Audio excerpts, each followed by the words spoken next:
ট্রাইব্যুনালে দুটো মামলা নির্ধারিত তারিখ ছিল আজকে। একটা হচ্ছে তদানীন্তন প্রধানমন্ত্রী শেখ হাসিনা, তার মামলাটি ছিল আজকে।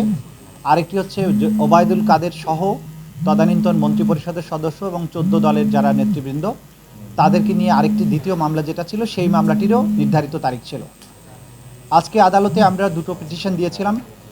শেখ হাসিনার মামলায় আমরা তদন্ত কর্মকর্তার যে রিপোর্ট সেটার বরাত দিয়ে জানিয়েছি যে এই তদন্ত কাজ অলমোস্ট শেষের দিকে আছে। শেষের দিকে আসার পরে জাতিসংঘের যে রিপোর্টটা প্রকাশিত হয়েছে, জাতিসংঘ গত জুলাই আগস্টে বাংলাদেশে সংগঠিত যে মানবতা বিরোধী অপরাধ সেটার ব্যাপারে বিস্তারিত তদন্তপূর্বক তারা একটা রিপোর্ট প্রকাশ করেছেন, যেটা গোটা দুনিয়ার মানুষ এটা জানেন, যেটা অনলাইনে অ্যাভেলেবল আছে।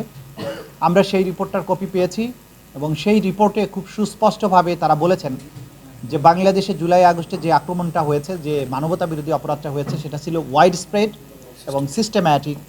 সেটা ছাত্র জনতাকে দমন করার জন্য সরকারের সকল ফোর্স আগ্নেয়াস্ত্র ব্যবহার করে, লিথাল ওয়েপন ব্যবহার করে, হেলিকপ্টার ব্যবহার করে তাদেরকে হত্যা করেছে।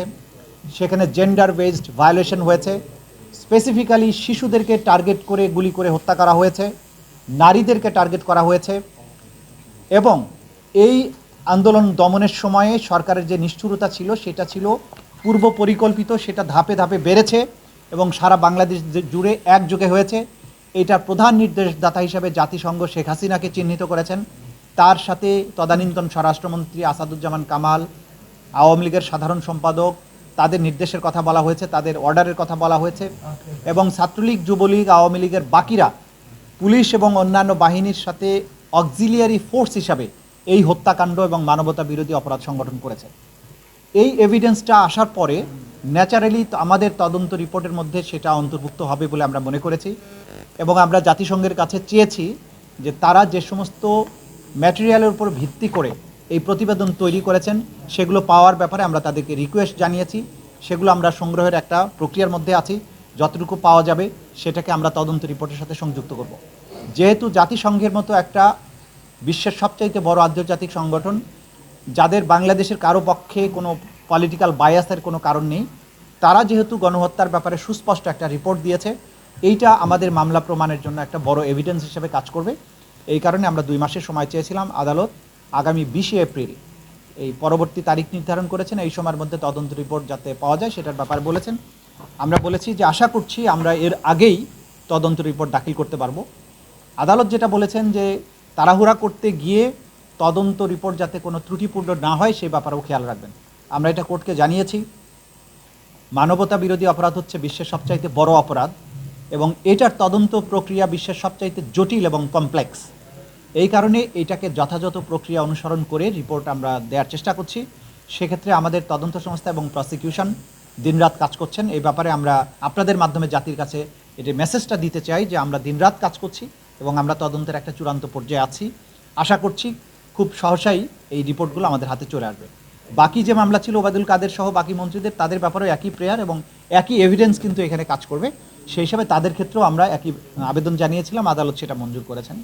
আজকে আরেকজন আসামি সোলাইমান সেলিম, যিনি পুরান ঢাকার একজন সাবেক সংসদ সদস্য হাজী সেলিমের পুত্র, তার বিরুদ্ধে আগেই গ্রেপ্তারি পরোয়ানা জারি হয়েছিল। তিনি অন্য মামলায় গ্রেপ্তার হয়ে জেল হাজতে থাকার কারণে এই তথ্য আসার পরে আমরা তাকে আমাদের এই মামলাতে শোন অ্যারেস্ট দেখানোর জন্য এবং প্রোডাকশন ওয়ারেন্ট ইস্যু করার জন্য আবেদন করেছিলাম। তাকেও 20 এপ্রিল আদালতে উপস্থিত করার জন্য নির্দেশ দিয়েছেন।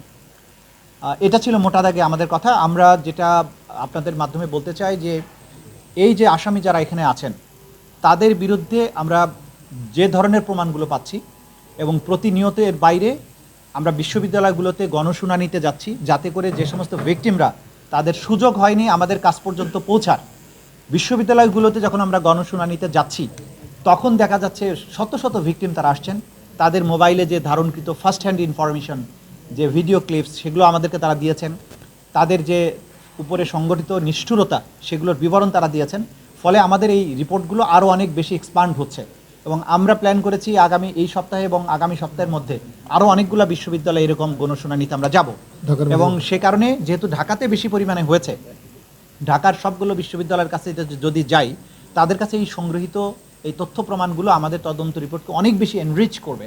সে কারণে এগুলোকে গুছানোর জন্য একটা সময়ের প্রয়োজন হবে। হাসপাতালে যাচ্ছেন? হাসপাতালগুলোর থেকে আমরা বুলেটগুলো জব্দ করেছি, যেগুলো শহীদদের গা থেকে বা আহতদের শরীর থেকে অপসারণ করা হয়েছে অপসারণের মাধ্যমে, সেগুলো জব্দ করা, সেগুলোর ফরেন্সিক করা, সেগুলো কাজ আমাদের চলমান আছে। এবং জাতিসংঘের রিপোর্টের সাথে এটার কিন্তু মিল আছে যে কোন ধরনের আগ্নেয়াস্ত্র থেকে গুলি করা হয়েছে সেগুলো আমরা পাচ্ছি।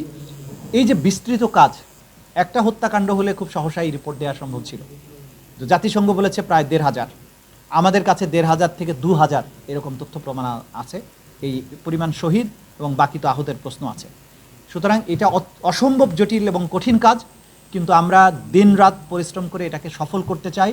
আমাদের প্রত্যেকের মধ্যে সেই দৃঢ় প্রতিজ্ঞা আছে, আমরা জাতির কাছে কমিটেড। ইনশাল্লাহ আমরা খুব দ্রুততম সময়ের মধ্যে